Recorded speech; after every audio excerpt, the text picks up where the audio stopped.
The Legend of Sleepy Hollow, by Washington Irving. Part I. Found among the papers of the late Diedrich Knickerbocker. A pleasing land of drowsy head it was, of dreams that wave before the half-shut eye, and of gay castles in the clouds that pass, forever flushing round a summer sky. Castle of Indolence.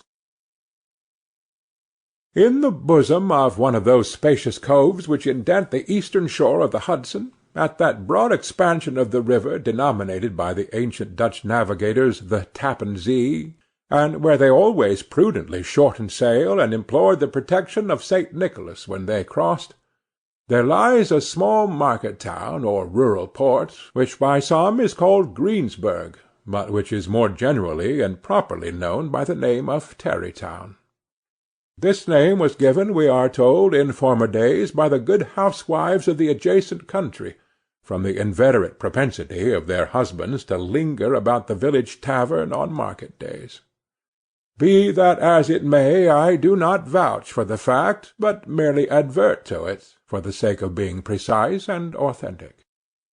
Not far from this village, perhaps about 2 miles, there is a little valley, or rather lap of land among high hills, which is one of the quietest places in the whole world.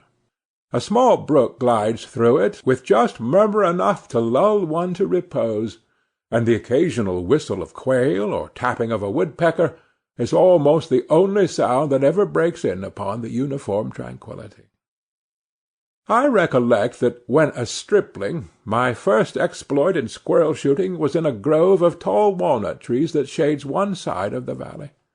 I had wandered into it at noontime, when all nature is peculiarly quiet, and was startled by the roar of my own gun, as it broke the Sabbath stillness around and was prolonged and reverberated by the angry echoes. If ever I should wish for a retreat whither I might steal from the world and its distractions, and dream quietly away the remnant of a troubled life, I know of none more promising than this little valley. From the listless repose of the place, and the peculiar character of its inhabitants, who are descendants from the original Dutch settlers, this sequestered glen has long been known by the name of Sleepy Hollow, when its rustic lads are called the Sleepy Hollow boys throughout all the neighboring country. A drowsy, dreamy influence seems to hang over the land, and to pervade the very atmosphere. Some say that the place was bewitched by a high German doctor during the early days of the settlement. Others, that an old Indian chief, the prophet or wizard of his tribe, held his powwows there, before the country was discovered by Master Hendrik Hudson. Certain it is, the place still continues under the sway of some witching power, that holds a spell over the minds of the good people, causing them to walk in a continual reverie. They are given to all kinds of marvellous beliefs, are subject to trances and visions, and frequently see strange sights, and hear music and voices in the air.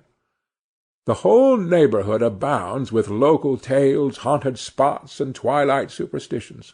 Stars shoot and meteors glare oftener across the valley than in any other part of the country, and the nightmare, with her whole ninefold, seems to make it the favourite scene of her gambols.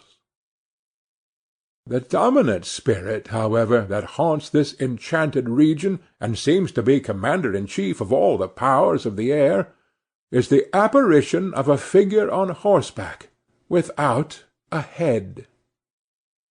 It is said by some to be the ghost of a Hessian trooper whose head had been carried away by a cannon-ball in some nameless battle during the Revolutionary War, and who is ever and anon seen by the country folk hurrying along in the gloom of night, as if on the wings of the wind. His haunts are not confined to the valley, but extend at times to the adjacent roads, and especially to the vicinity of a church at no great distance. Indeed, certain of the most authentic historians of those parts, who have been careful— Sample complete. Ready to continue?